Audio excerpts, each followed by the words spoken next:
I've got a formation that you aren't using that's incredible in FIFA 22. Beautiful people, what's happening? Welcome back to the YouTube channel. That intro, not clickbait. In fact, I just played 20 games in this formation. We dropped none, nada. Division rivals didn't stand a chance. Sit back and relax. 4, 3, 2, 1.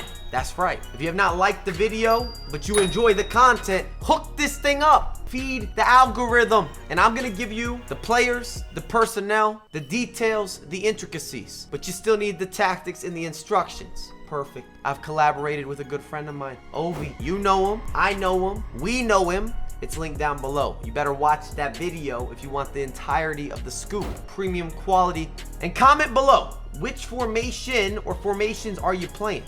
A lot of viable options. Let's begin. Goalkeeper, Handanovic. This man was brilliant. You'll probably see it some of the gameplay. Or if you want everything as it is, join the live stream, twitch.tv/Mike LaBelle. That's a plug. And I should say as a disclaimer, I've not been good in this formation in previous installments. Transparent, straight up, not straight down. So the fact that I'm co-signing this, I'm telling you, in FIFA 22, it has that upper tier, that extra cushion, performs with a certain standard. Center backs, Sergio, Ramos. Many of you ask about Ramos in general. I like him. I'm not saying he's gonna be at the pro level, but his movement, his side to side, the passing, the physical defending, shape, tackles, anticipation, this fluidity on the defensive end, the confidence, it's present. Next door, big key to the partnership, Skriniar, another center back. I got a lot of love for this man. Heavily impressed. Big upgrade in FIFA 22. Fullbacks. And this was a big risk, or I felt as if I was taking a gamble. Easily the weakest position if you're looking for something in the legal.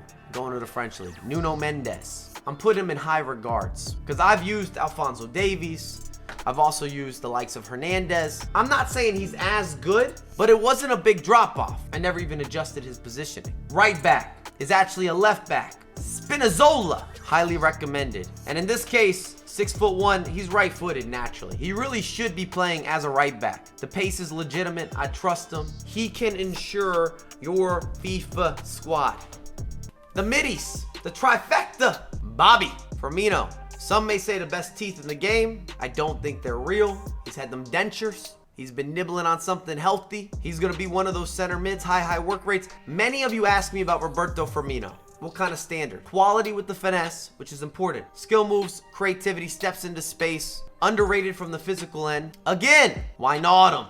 Worth it. That's really all I have to say. Dime dropping machine, 17 assists on the day. Also with the high work rates. Last but not least, Barella. And that inform for less than 100K, not a bad investment. You might see a trend here. High work rates. We like that. If you're running this formation, lateral movement, balance, agility, stamina. Yes, sir. Not gonna be a goal scoring option though. That would be the disclaimer with Barella. I would recommend him in game as the central center mid. He's gonna sit tight. He's gonna hold. He's gonna do the dirty work, where Firmino and Wijnaldum are able to progress the attack, make things a little more fluid. We made an investment. Raheem, the dream, Sterling. I like it. This man, footwork would be an understatement. Wouldn't do him justice. First touch, high levels of good quality. I'm whipping it into him, and you need that driven pass. You have to have it. Cutting inside, twinkle toes. This can be that guy. Instant leak outs, one-man counterattacks, hold up play, resurface, recycle. Cares about the environment. Still in the Premier League, and I thought about Money Mahrez, but I needed to give Rafinha those minutes. Also brings together the squad, some link-up play. I'm aware not everyone is gonna be on full chemistry. It's not the end of the world. Cut inside, left-footed, not the best work rates, but that finesse shot is dangerous. It's deadly, and still the most proficient way to score and to convert consistently in FIFA 22. I'll make a video. I'll work this out for you. In fact, if you want that ASAP, like this video. If I see this running up comment section and support, that tells me I need to put that out as a high priority. Up front, some call him FIFA Jesus. Others stick with Gabby or Mr. Jesus. Let's move. Shall we begin? I like to start off with the positives, the pros. And when we're looking at This formation in particular, the 4-3-2-1, it's unusual, a bit unorthodox. It matches up well against many different formations, and the reality is, it's not in that heavy rotation. It's not that I never see this formation. I might title this video as a secret formation. It's just not top 5 most popular. Tell me that I'm lying. Care to argue? Join the discussion? It's a formation we always saw or was reoccurring in foot drafts. But when we got into the weekend league, if we got into division rivals, even playing against your friends, it wasn't common, especially for looking through the past 3 or 4 years of FIFA. It was almost strictly a draft formation due to some of the links. The shooting angles, insane. Perfect. You cut inside, you've got a finesse shot. Your left forward, your right forward, even your center mids. In this case, I've got Wijnaldum. I've got the likes of Bobby Firmino. They're not limited.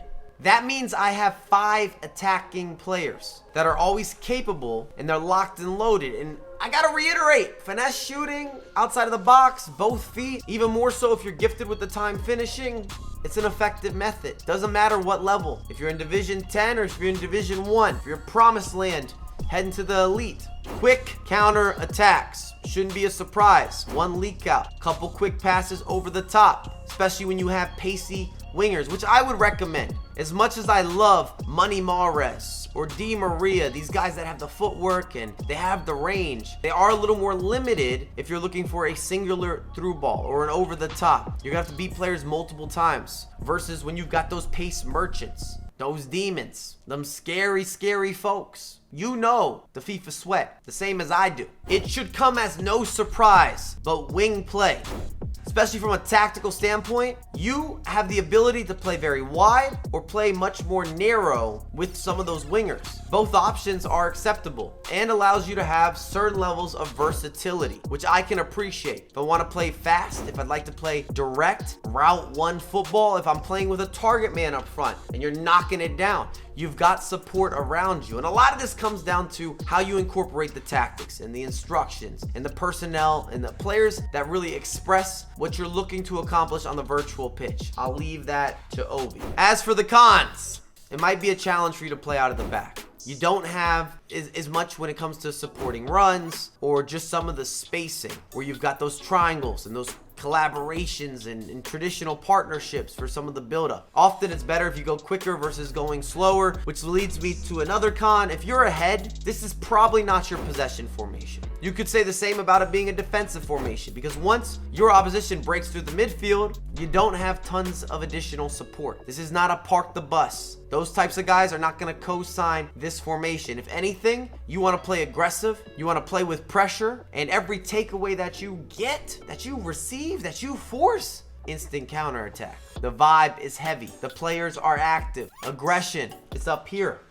Raise the roof or repair the roof. And then last of the cons, and it kind of builds from what I was just talking about, I wouldn't recommend a 4-3-2-1 as a closeout formation. If you're looking to see out matches, you want to change the rhythm, you want to change the pace, make the game a little bit easier, this is not your formation that's going to allow you that slow, structured, defensive approach. That's the inner working. If you were on the live stream, you know everything I'm saying is credible. We put on a display. Lots of work. If you like the content, please drop some love on the video. It is free to subscribe. If you're watching this, you got to this point, you should be locked in. Link up with the channel and I have a lot more content coming out ASAP. Also, sub to Ovi. We're both on the daily grind.